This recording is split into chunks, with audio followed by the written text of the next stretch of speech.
الرحيم. ربنا وابعث فيهم رسولا من أنفسهم يتلو عليهم آياتك ويعلمهم الكتاب والحكمة ويزكيهم إنك أنت العزيز الحكيم. اللهم ربنا. ما شاء الله تبارك الله، ما شاء الله تبارك الله. هذا ولد ما شاء الله صوت مرة حلو. الله يبارك الصوت هذا، والله رب العزة इसकी जो आवाज़ है उसमें और चाशनी और मोहब्बत और कुछ बातें करते हैं इंशाल्लाह इनसे। अस्सलाम वालेकुम।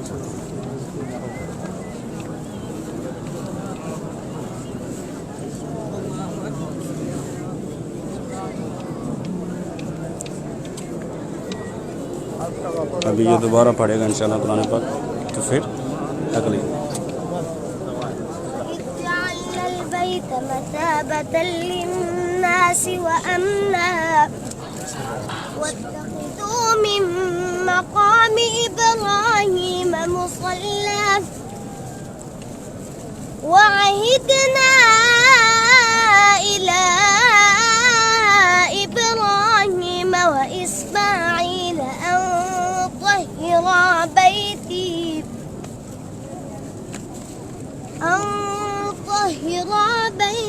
للطائفين والعاكفين والركع السجود. وإذ قال إبراهيم رب اجعل هذا بلدا آمنا وارزق أهله من الثمرات من آمن منهم بالله واليوم الآخر قال ومن كفر فأمتعه قليلا ثم أضطره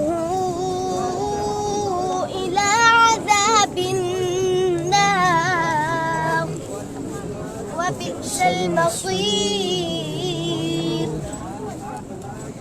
وإذ يرفع إبراهيم القواعد من البيت وإسماعيل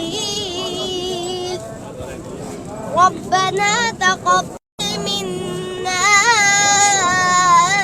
إنك أنت السميع. ربنا واجعلنا مسلمين لك ومن ذريتنا أمة مسلمة لك وأرنا مناسكنا وتب علينا إنك أنت الرحيم. ربنا وابعث فيهم رسولا يتلو عليهم آياتك ويعلمهم الكتاب والحكمة ويزكيهم إنك أنت العزيز الحكيم. ما شاء الله تبارك الله، ما شاء الله تبارك الله.